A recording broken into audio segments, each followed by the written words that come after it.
Yo, what's up, guys? It's D Brown with Trackheads, and I'd like to welcome you to another episode of Trackheads. So, just received some news that Sydney McLaughlin is going to be running in the Diamond League final, which is going to be in Brussels September 13th, right? She's supposed to be doubling up, running the 400 and 200, and it's kind of interesting because I think I was under the assumption that after the Olympics, her season was going to be done, she never formally announced it, but then she doesn't normally formally announce anything, right?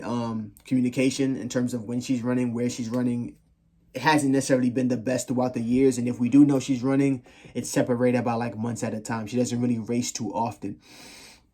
So I think this is a very huge treat because it's probably the most that she's competed in such a long time. But with that being said, it makes me think, right? You're speaking about someone who's very strategic, very technical, between her and her coach. And I personally believe that we are on American record watch for the 400-meter dash. I don't think that she's going to follow through with it being the double. I don't think that she's going to be running both the 400 and the 200 because that's kind of like a tall order. I'm not sure which one comes first. If she's going to run the 200 first, and then it's going to go to the 400. I'm not sure how much rest she's going to have in between. Is it going to be a 2-day situation? If it's a 2-day situation, then maybe she can get it. If it's just a 1-day situation and it's super close, I'm not sure. Maybe they may change the schedule just for her, right? We don't know. I think that we're on American record watch because as we saw at the beginning of the year, she went 48.7 seconds in a very windy New York, right? If you watch any of the interviews on that particular day with any other athletes, whether it was through Flow Track, whether it's through Citius Mag, whether it's through a random interviewer running, whoever, you could barely hear a lot of the athletes because the wind was just so, either their microphones were trash, right? Or it was just that windy.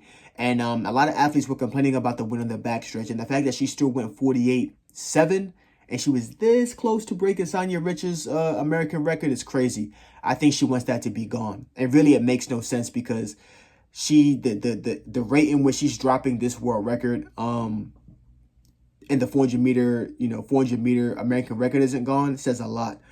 I think this would be the first of many of a series of plans that she has in her mind of the kind of shape that she feels like she needs to be in order to break this record.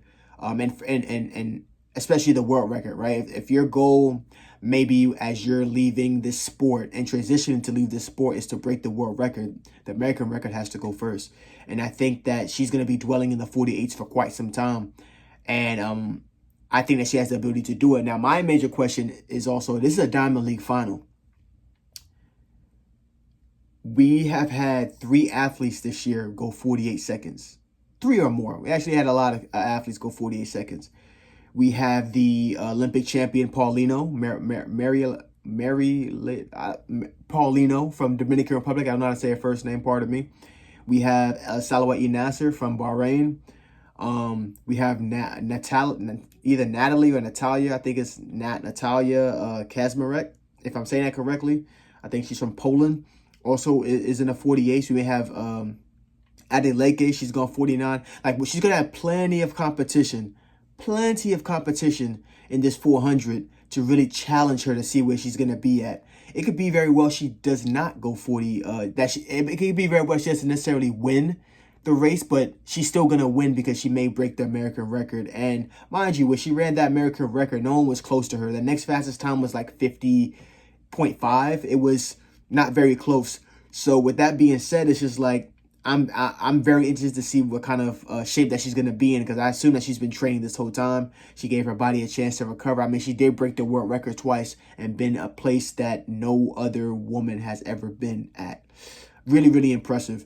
Then you transition to the 200. And I think one of her goals that will, of course, feed into the 400 is to run 21 seconds. I think she realizes that this is necessary in order to run 47 one day and possibly break the world record.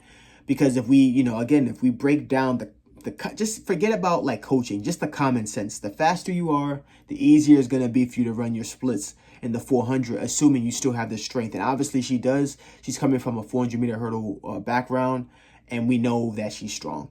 I mean, she showed it really, really well. What's it going to take for her to go 48? It's going to take splits of 23 and 25.